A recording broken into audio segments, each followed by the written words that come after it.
আসসালামু আলাইকুম সুপ্রিয় দর্শক মণ্ডলী, আপনাদের সবাইকে আমন্ত্রণ জানাচ্ছি উদ্ভাসের বিশেষ আয়োজন টি উইথ টিচার্সের আরো নতুন একটি এপিসোডে।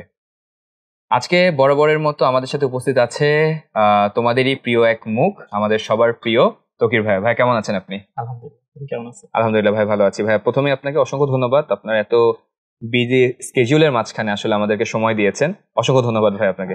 তোমাকেও ধন্যবাদ আমাকে টি উইথ টিচার এই এপিসোডটাতে আমন্ত্রণ করার জন্য। ধন্যবাদ ভাইয়া। দর্শক মণ্ডলী, আমরা কালক্ষেপণ না করে সরাসরি চলে যাচ্ছি আমাদের প্রথম round, get to know your teacher.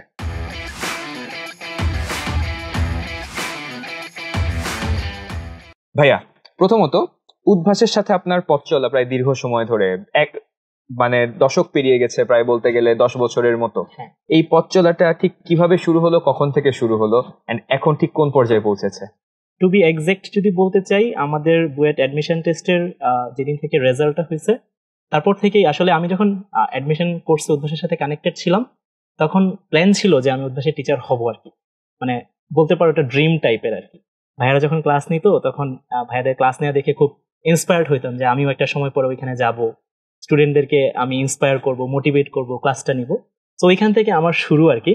তারপর বুয়েট অ্যাডমিশন টেস্টে আল্লাহর রহমতে চান্স পাওয়া হয়েছে। এরপরে উদ্ভাসে জয়েন করা হয়েছে অ্যাডমিশন টেস্টের কয়েকদিন পরে, চান্স মানে রেজাল্ট দেওয়ার কয়েকদিন পরে। ওটার পিছনে অবশ্য একটা বড় রিজন ছিল আমার ড্রিম, আর একটা বড় ফ্যাক্টর বলতে পারো যে আমার ফ্যামিলি, বলতে পারো ফিনান্সিয়াল ক্রাইসিস আর কি। সো আমার আব্বু অনেক আগেই মারা গেছে 2011 সালের দিকে। তারপর আমার ফ্যামিলিতে আমার মা আমাকে, কিংবা আমার যে বড় 2 বোন আছে, কিংবা আমার যে ছোট ভাই আছে, তাকে উনি একা নিজ হাতে ধরতে পারো যে পুরা উনি একাই আমাদেরকে চালাইতো আর কি। তো যখন কলেজে পড়তাম আম্মা আমাকে ইন্সপায়ার করতো যে একটা সময় বড় কিছু হইতে হবে, বড় কিছু করতে হবে, কারণ ফ্যামিলির দায়িত্বটা এজ এ ছেলে, বড় ছেলে আমি, তো আমাকে নিতে হবে। তো ওইটা থেকেই দুইটা 2-2-4 আর কি। তো দুইটা মিলে আর কি উদ্ভাসের সাথে কানেক্ট হওয়া 2015 শেষের দিক থেকে শুরু। আর এখন তো আলহামদুলিল্লাহ প্রায় অনেক ক্লাসে নেওয়া হয়ে গেছে, and experience was good and is good actually. চমৎকার ভাইয়া, বেশ ইন্সপায়ারিং। ভাইয়া, উদ্ভাসের সাথে পথ চলাটা যে কোনো টিচারের শুরু হয় একটা লম্বা প্রসেসের মধ্যে দিয়ে। আমাদের এখানে ডেমো পরীক্ষা হয়, কিছু পরীক্ষা টরীক্ষা দিয়ে তারপর পার হয়ে আসতে হয়। এই ডেমো সম্পর্কে আমরা সবাই, যারা উদ্ভাসের টিচার বা টিচার না, সবার মুখে একটা কথা, ডেমোটা অনেক কঠিন হয়। আসলে ডেমোটা আসলে কি, কতটুকু কঠিন হয়, বা আপনার ডেমো দেওয়ার অভিজ্ঞতাটা কেমন ছিল? উদ্ভাসে ডেমো দেওয়ার অভিজ্ঞতাটা আমার বেশ চাঞ্চল্যকরী ছিল। আমি যে সময় ডেমো দিয়েছিলাম ওই সময় যে ভাইয়ারা ছিল আর কি, ভাইয়ারা বেশ সিনিয়র ভাইয়ারা ছিল। আমার ডেমোতে বাপ্পি ভাইয়া ছিল, আরো অনেকেই ছিল।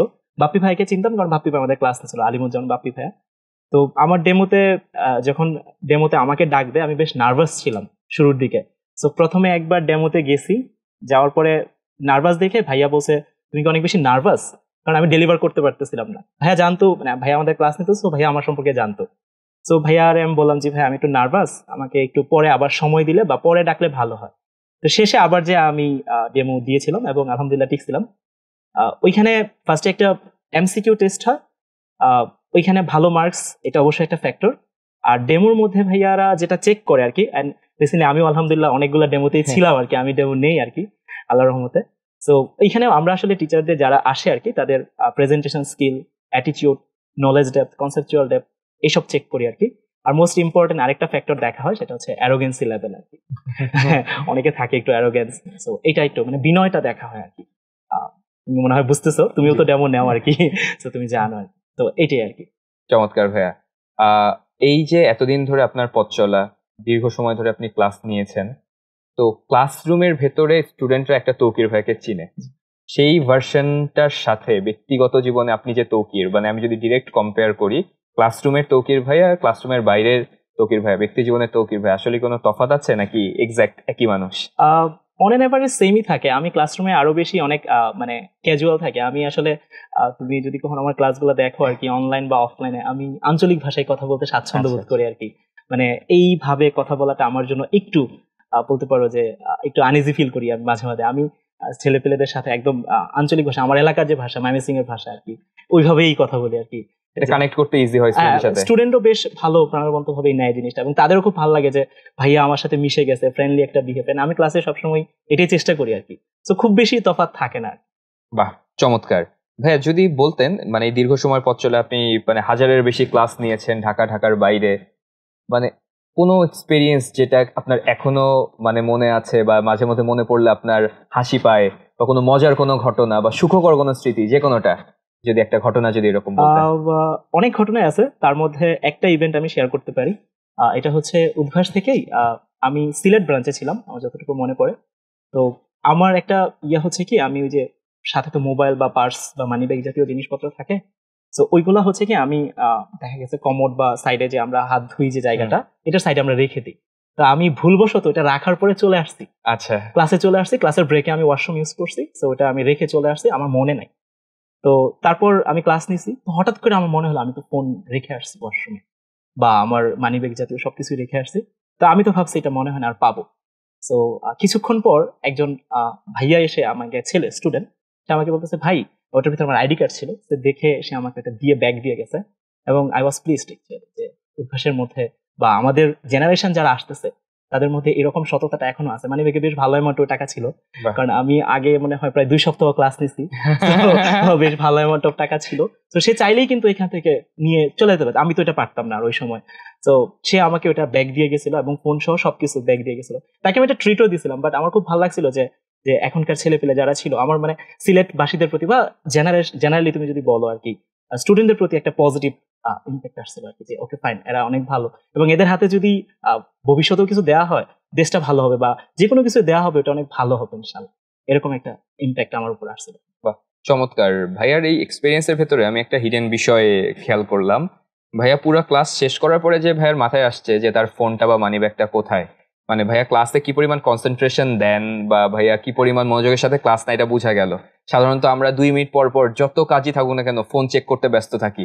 তো ফোন যদি রেখে আসা হয়, স্বাভাবিকভাবে আমি 2 মিনিট পরেই চেক করবো আমার পকেটে ফোন আছে কিনা। ভাইয়ের পুরো ইন্টার ক্লাস টাইমে ভাইয়ার মাথায় আসে নাই যে আমার ফোনটা কোথায়। তার মানে উনি যখন ক্লাসে ঢুকেছেন তার মাথায় একটা জিনিসই কাজ করেছে যে আপনার ক্লাসটা শেষ করতে ছিল না অ্যাকচুয়ালি। পরে যখন বের হয়ে ফোন দিতে নিব তখন আমার মনে হয়েছে আরে ফোনটা তো মনে হয়, পরে আমার মনে হয়েছে আমি তো রেখে আসি নরমালি ওয়াশরুমে আর কি। তো পরে একজন স্টুডেন্ট এসে আমাকে চমৎকার ভাই, ইন্সপায়ারিং, এখান থেকে অনেক কিছু শেখার আছে।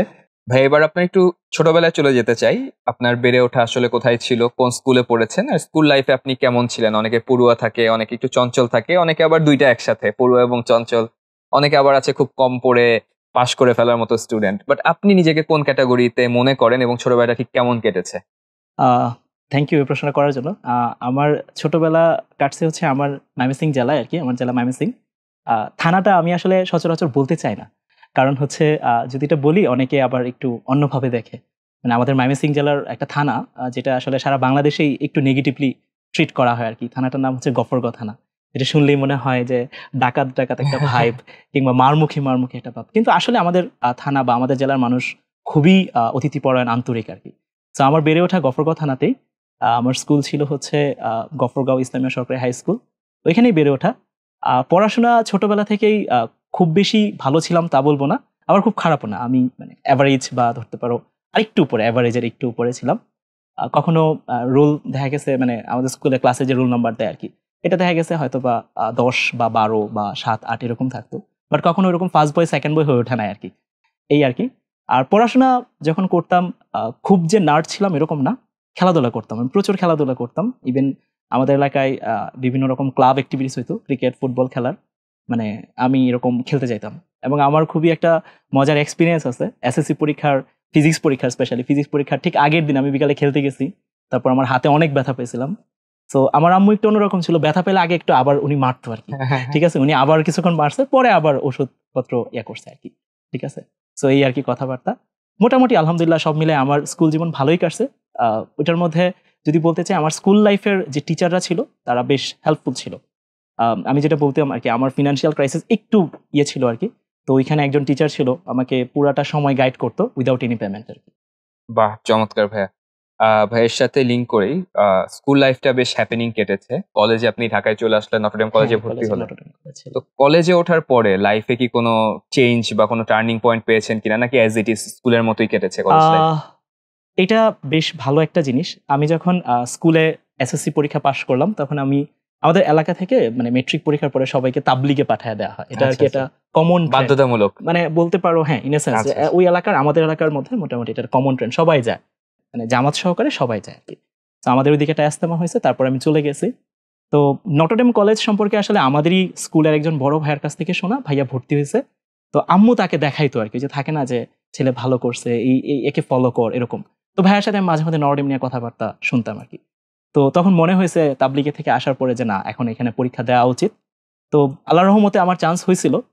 তো চান্স পাওয়ার পরে চান্স পাওয়ার আগ পর্যন্ত টু বি এক্সাক্ট আমি আসলে বুয়েটের ভালোভাবে নামও জানতাম না। মানে বাট চান্স পাওয়ার পরে যখন আমাদের সময় আমি গ্রুপ 5-এ ছিলাম, তো ওইখানে বেশ অনেক স্টুডেন্ট থাকে আর কি। আমি 301 নম্বর রুমে যখন ক্লাস করতাম, এখানে প্রায় স্টুডেন্ট ছিল 182 জন। তো এই 182 জনের মধ্যে ম্যাক্সিমামই কোনো না কোনো কারো ড্রিম সবারই মধ্যে হয় ঢাকা মেডিকেল নাহলে বুয়েট, দুটো থেকে একটা আর কি। মানে ঢাকার ভিতরে ভালো একটা প্রতিষ্ঠানে যাওয়ার মতো একটা হাইলি অ্যাম্বিশন তাদের মধ্যে আছে। তো আমার মধ্যে তখনও এটা আসে না, বাট যখন দেখতেছি সবার মধ্যেই এটা, সো নটরডেম একটা ফ্যাক্টর ছিল যে আসলে বুয়েট এ যাইতে হবে কিংবা বুয়েটে টিকতে হবে, এরকম একটা জিনিস আমার মনের মধ্যে গ্রো করে দিয়েছিল। সো ওইটার জন্য বেশ পরিশ্রম করা হয়েছে আর কি। সো বলতে পারো যে নটরডেম একটা ফ্যাক্টর যে আমাকে বুয়েট চিনাইছে এবং বুয়েট পর্যন্ত নিয়েও আসছে অ্যাকচুয়ালি ফাইনালি আর কি, এবং বুয়েট থেকে পাসও করা হয়েছে। সো এটা একটা ট্রিগারিং পয়েন্ট বলতে পারো। সো আমি যদি হয়তোবা নটরডেমে না টিকতাম, আমার রিজিকে ছিল বলে আমি আসছি, বাট যদি না টিকতাম হয়তোবা এখন হয়তোবা অন্য কোনো একটা জায়গায় থাকতাম, হয়তোবা তোমার সাথে আমার কনভারসেশনটা হতো না। ডেফিনেটলি ভাই, ডেফিনেটলি। ভাইয়া সম্পর্কে অনেক কিছু জানলাম ছোটবেলা থেকে মোটামুটি বড়কাল পর্যন্ত এবং উদ্ভাসের জার্নি নিয়ে। এই রাউন্ডের লাস্ট প্রশ্ন ভাই আপনার কাছে, অনেকেরই বিভিন্ন কারণে উদ্ভাসে জয়েন করার ইচ্ছা থাকে, আপনি বেশ কিছু কারণও বলেছেন, বাট টিচার যারা উদ্ভাসে জয়েন করে তাদের কাছে হচ্ছে প্রথম যেদিন ক্লাস নেওয়াটা খুব স্পেশাল একটা দিন বা স্পেশাল একটা মোমেন্ট। আপনার প্রথম ক্লাসের অভিজ্ঞতাটা কেমন ছিল? এটাও বেশ ইন্টারেস্টিং। নর্মালি যেটা হয় আর কি, ভাইয়ারা যখন কাউকে টিচার সিলেক্ট করে আর কি, ওই সময় টিচার্স ডিপার্টমেন্ট থেকে ভাইয়াদেরকে একটা কলের মাধ্যমে বলা হয় যে আগামীকালকে তোমার এরকম একটা ক্লাস আছে, তোমার ক্লাস নিতে হবে। সো শুরুর দিকে আমি যেহেতু আগেই মেনশন করলাম আমার আম্মু অসুস্থ ছিল, সো আমার ফিনান্সিয়াল একটা ক্রাইসিস ছিল আর কি ওই মোমেন্টে চান্স পাওয়ার পরে। তো আমাকে ওই সময় আমাদের উদ্ভাসের টিচার্স ডিপার্টমেন্ট থেকে একজন ভাইয়া কল দিয়ে বললো যে কালকে তোমার ক্লাস আছে, অ্যাডমিশনের ক্লাস। আমি এর আগে জীবনেও কখনো ক্লাস নিই নাই। ফার্মগেট ব্রাঞ্চে মালেক টাওয়ারে ইঞ্জিনিয়ারিং ব্যাচে ক্লাস, তাও ভার্সিটি না, ইঞ্জিনিয়ারিং ব্যাচে। মানে এটা আমার জন্য একটা ড্রিম, যে এবং আমি সবসময় এটা প্রাউডলি বলি যে আমি আমার লাইফে ক্লাস শুরু করছি, আমার ফার্স্ট ক্লাস হচ্ছে অ্যাডমিশন ক্লাস, কোনো একাডেমিক ক্লাস না। বাট নর্মালি কিন্তু টিচাররা যারা থাকে তারা একাডেমিকে একটু ক্লাস নেয়, তো তার যে প্রবলেম থাকে সেটাকে গ্রুম করে সেটাকে ভালো বিল্ড আপ করে তারপর তাকে। বাট আমাকে আলহামদুলিল্লাহ সেই সুযোগটা দেওয়া হয়েছিল এবং আমার ক্লাস ভালোই ছিল, আলহামদুলিল্লাহ বেশ ভালোই নিছিলাম। একটু কষ্ট হয়েছে কারণ আমি সারা রাত, দেখা গেছে ওই দিন রাতে আমি সারা রাত অনেক এক্সাইটেড ছিলাম, কারণ অ্যাডমিশনের ক্লাস, আবার ফার্মগেট মালেক টাওয়ার একটা বেশ বড় একটা জায়গা, এখানে ক্লাস নিচ্ছি, ইঞ্জিনিয়ারিং ব্যাচে ক্লাস নেবো। কারণ আমি এটা জানতাম যে ক্লাস যদি ভালো হয় পরে আমি এটাতেই কন্টিনিউ করবো আর কি। সো আমার টিপিপিও বেশ ভালো ছিল, TPP you know about things, তো টিচার্স পারফরমেন্স পয়েন্ট আর কি, ওটাও বেশ ভালো ছিল। এরপর থেকে আলহামদুলিল্লাহ পরে আর পিছনে ফিরে তাকানো লাগে নাই আর কি। বাহ। ভাইয়ের সাথে সম্পর্কে একটা প্রশ্ন, প্রথম দিন ক্লাস শেষে যে খামটা হাতে পেয়েছিলেন, ওই খামের ভিতরে যে টাকা ছিল ওটা দিয়ে কি করেছেন? প্রথম দিন ক্লাসের যে খামের টাকাটা ছিল আমি পুরা একসাথে পুরাটা দিনে আমার আম্মুকে আমি প্রথম আমার যে অ্যামাউন্ট ছিল ওই দিন আমি খুব কমই পাইছিলাম, 4,000 বা সামথিং এরকম কিছু একটা। সো সব মিলাইয়া যখন টাকা হয়েছিল 10,000, তখন আম্মুর আমি দিয়ে দিছিলাম। আচ্ছা, কয়েকদিন পরে একসাথে জমিয়ে। তখন আম্মু বেশ খুশি হয়েছিল এবং আম্মু কান্নাকাটি করছিল অনেক, যে ওকে ফাইন, আমার ছেলে এখন ইনকাম করতে পারে, এরকম সামথিং লাইক দিস আর কি। এন্ড নিশ্চয়ই এটা খুব প্রাউড মোমেন্ট ছিল আপনার লাইফে। ওই দিন আমার আম্মু এমনিও অনেক আদর করতো আমারে, বাট ওই দিনের আদরটা একটু অন্যরকম ছিল আমার কাছে আর কি। চমৎকার। দর্শক মন্ডলী, খুব ইন্সপায়ারিং কিছু কথাবার্তা শুনলাম ভাইয়ের মুখ থেকে, এবং এর মধ্য দিয়ে আমাদের ফার্স্ট যে round get to know your teacher সেটার একেবারে শেষ পর্যায়ে চলে এসেছি। এখন চলে যাচ্ছি আমাদের পরবর্তী রাউন্ড, র্যাপিড ফায়ারে।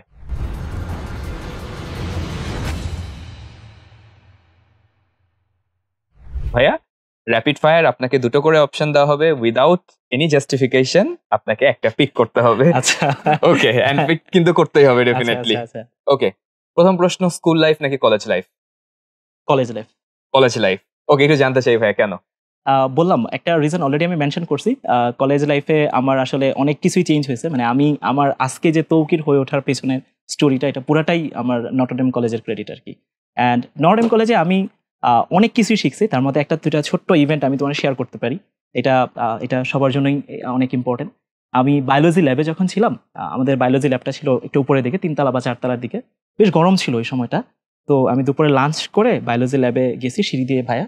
তো গরম থাকার কারণে আমি ঘেমে গেছিলাম প্রচুর পরিমাণে। তো হাতে টিস্যু ছিল, টিস্যু দিয়ে ঘামটা আমি মুছে আমি ল্যাব শুরু করছি। তো টিস্যুটা কই থ্রো করবো, মানে ফেলবো, এটা আমি জায়গাটা পাচ্ছিলাম না, বিন ছিল না আশেপাশে। তা আমি কি করছি, জানলা দিয়ে থ্রো করছি। তো আমাদের বায়োলজি ল্যাব ছিল হচ্ছে নাজমুল স্যার নিচ্ছিল বায়োলজি ল্যাব। তখন স্যার আমাকে এটা দেখছে, স্যার আমাকে দেখে দাঁড় করাইছে, তুমি দাঁড়াও। তো দাঁড় করানোর পরে বলতেছে পুরা ল্যাব এখন বসে থাকবে, এখন কেউ ল্যাব করবে না, তুমি এটা আবার নিচে যাবা, এই টিস্যুটা আবার আনবা, আইনা প্রপার বিনে ফেলবা। তো তারপর আমি গেছি, স্যার বলছে। এবং টু বি এক্সাক্ট, এয়ারপোর্ট থেকে আমার লাইফে সেই 2014 সালে এয়ারপোর্ট থেকে এখন পর্যন্ত আমি যত জায়গায় টিস্যু ফেলি, ওই ইভেন্টটা মনে পড়ে। এখন এয়ারপোর্ট থেকে আমি কখনো বিন ছাড়া টিস্যু ফেলি নাই। বাহ, চমৎকার চমৎকার। সো এটা একটা বিশাল বড় ফ্যাক্টর ছিল আমার জন্য আর কি। অ্যান্ড আরেকটা খুবই ইম্পর্টেন্ট ফ্যাক্টর ছিল, নর্ডেম কলেজে আমাদের যদি নবীনবরণ হয় আর কি, নবীনবরণ একটা নির্দিষ্ট টাইম থাকে আর কি, ধরো 8টায় শুরু হবে নবীনবরণটা, তো 8টা থেকেই শুরু হয়েছিল। ওই দিন প্রধান অতিথি যিনি ছিল উনি লেটে আসছিল প্রায় 30 মিনিট বা 40 মিনিট, বাট ওনার জন্য অনুষ্ঠানটা ওয়েট করা হয় না আর কি। সো এরপর থেকে আমি যখন কোথাও ক্লাস নিতে যাই, আমি সবসময় চেষ্টা করি বা আমার যে কোনো কাজে টাইমটা মেনটেন করতে, যে কোনো সময় যে 8টা যদি থাকে আমি 7:50 যে দাঁড়ায় থাকি, স্টুডেন্ট লেটে আসে বা আমার যে কোনো কাজে আমি আগে চলে যাই, সো কাউকে ওয়েট করে রাখাটা আমার কাছে মনে হয় ঠিক না আর কি। ঠিক আছে, এটাই। চমৎকার ভাইয়া। ভাইয়া নেক্সট প্রশ্ন, আপনি ঢাকার ভেতরে ঢাকার বাইরে অনেক জায়গায় ক্লাস নিয়েছেন, কোথায় ক্লাস নিতে বেশি স্বাচ্ছন্দ্য বোধ করেন, ঢাকার ভেতরের ব্রাঞ্চে নাকি বাইরের ব্রাঞ্চে? অবশ্যই ঢাকার বাইরের ব্রাঞ্চে, কারণ জার্নিটা খুবই মজার হয়, অভ্যাস থেকে যে জার্নিটা প্রোভাইড করে এটা বেশ ভালো লাগে আর কি। বাহ, চমৎকার। ভাই আপনাকে অনলাইনে আমরা দেখি বিভিন্ন অনলাইন প্রোগ্রামগুলোতে অনলাইনে ক্লাস নিতে, আবার ব্রাঞ্চগুলোতে স্টুডেন্ট আপনাকে ইন পার্সন পায়। তো শিক্ষক হিসেবে কোন জায়গায় ক্লাস নিতে স্বাচ্ছন্দ্য বোধ করেন, অনলাইনে স্মার্ট বোর্ডের সামনে নাকি ক্লাসরুমে হোয়াইট বোর্ডের সামনে? দুইটাই ভালো লাগে, কিন্তু অফলাইনটা বা একদম যে স্টুডেন্টদের সামনে যেটা, ওইটা আসলে ইন্টারাকশনটা খুব প্রপারলি হয়, তো এটা বেশ ভালো লাগে আর কি। বাহ, উদ্ভাস লাইফ থেকে বের হয়ে এবার একটু ব্যক্তিগত জীবনে চলে যাব। আপনার পছন্দের খাবার কোনটা, খিচুড়ি নাকি কাচ্চি? খিচুড়ি। খিচুড়ি, একটু শুনতে চাই ভাইয়া কেন? খিচুড়ির পিছনে রিজনটা হচ্ছে ওই যে আমার একই অবস্থা, আমার আম্মুর হাতের খিচুড়ি আর কি, আমি ছোট থেকে খায় বড় হয়েছি, তো এটা একটু ভালো লাগতো। আর কাচ্চি আসলে আমি বললাম তো, আমি একদম গ্রাম থেকে উঠে আসা মানুষ, তো শহরে আমি প্রথম কাচ্চি খাইছি বুয়েটে চান্স পাওয়ার পরে আর কি। তো এর এক মতো কাচ্চির সাথে আমার আসলে খুব ভালো রিলেশন ছিল না, সো ওই থেকে আর কি দূরত্বটা একটু বেশি আর কি। বুঝতে পেরেছি ভাইয়া। ফুটবল নিশ্চয়ই দেখেন ভাইয়া, ব্রাজিল নাকি আর্জেন্টিনা? আমি আর্জেন্টিনা সাপোর্ট। আর্জেন্টিনার সাপোর্ট। ওকে ভাইয়া, শেষ প্রশ্ন, এই প্রশ্নের উত্তরের জন্য আমি মোটেও দায়ী থাকবো না। একটা জায়গায় আমার আপনার মিল আছে, আপনার মানে আমাদের লাইফ স্ট্যাটাস নিয়ে। আপনি সংসার করছেন, তো কোন জীবনটাকে প্রেফার করবেন, বিবাহিত জীবন নাকি অবিবাহিত জীবন? অবশ্যই সংসার জীবন, আমার সংসার জীবন ভালোই লাগতেছে। ভালো লাগছে ভাই, আলহামদুলিল্লাহ। যাক আলহামদুলিল্লাহ, খুব চমৎকার একটা প্রশ্ন, এটার কোনো কনসিকুয়েন্স ফেস করতে হবে না আপনাকে। দর্শক মন্ডলী, এর মধ্য দিয়ে আমাদের র্যাপিড ফায়ার সেগমেন্টের আমরা শেষ পর্যায়ে চলে আসছি। এবার চলে যাচ্ছি আমাদের সর্বশেষ এবং এক্সাইটিং রাউন্ড, টিচার্স ট্রিভিয়াতে।